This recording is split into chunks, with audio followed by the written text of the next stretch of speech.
Recipe notes for this classic Southern style milk punch cocktail. All right, so as is the case with so many recipes that are so closely associated with the South, this one actually didn't originate there. And you can read a little bit in my post and head to some of the links I've shared to learn the full history of this cocktail. But what you need to know is that it's often associated with the South because you'll see it a lot in New Orleans and you'll see it served or made with bourbon, which is so Southern in nature that it definitely gives this classic cocktail a Southern slant.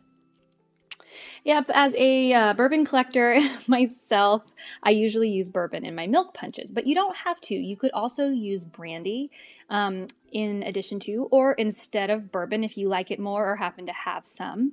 But you also will see dark rum used in many milk punch recipes, and the combination of the bourbon or brandy and the rum really gives this a kick and a whole lot of flavor as well. So, as the name would imply, a milk punch has milk in it.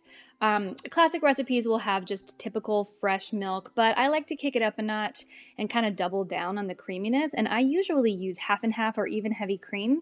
I find half and half to be perfect. It gives it a richer, creamier consistency, which is really delicious. But sometimes this is referred to as like the eggnog of the South, and you could totally leave the milk or dairy out and just use egg whites.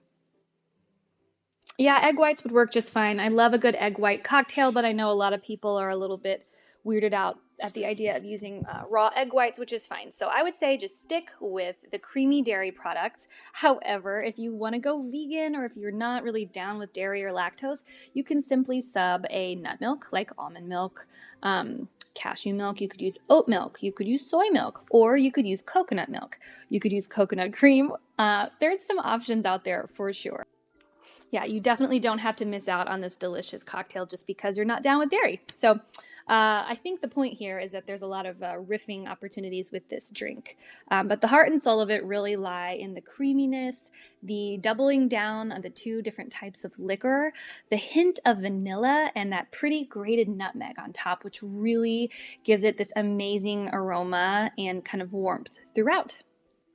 Yeah, so I mentioned the vanilla. I think it's a really nice component of this drink. There's a sweetness to vanilla that you really can't get anywhere else.